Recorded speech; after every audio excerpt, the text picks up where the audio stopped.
Din is-sena mill-Ajruport Internazzjonali ta' Malta mistennija jgħaddu 6,300,000 passiġġier, dan se jfisser irkupru ta' 86% ta' traffiku ta' qabel il-pandemija.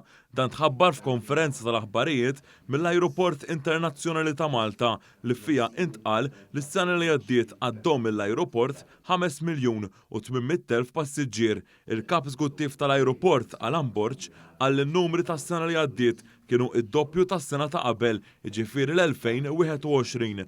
Intqal ukoll li r-raba' kwart tas-sena li għaddiet, jiġifieri bejn Ottubru u Diċembru, kien l-aktar wieħed b'saħħtu fis-sens ta' rkupru mill-pandemija.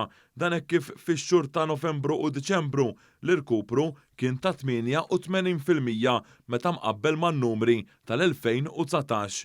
L-akbar 5 swieq għall-Ajruport Malti fl-2022 kienu l-Italja u r-Renju Unit, li tnejn li huma qabżu il-miljun passiġġier, u mbagħad isegwu Franza, il-Ġermanja u l-Polonja.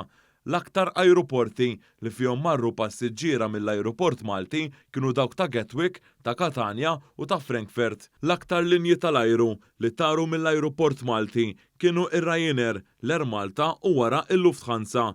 Ir-Ryanair kellu 45% tas-suq, waqt li l-linja nazzjonali tal-ajru l-Air Malta kellha 26% tas-suq. Min-naħa tiegħu il-kap eżekuttiv tal-Awtorità Maltija għat-Turiżmu Carlo Micallef qal li qed ikun stmat li s-sena li għaddiet ġew f'pajjiżna 2,300,000 turist. Micallef qal li dan jaqbeż in-numri li kienu stmati fil-bidu tas-sena li għaddiet, fil-fatt kien stmat li kienu se jiġu 1,800,000 turist.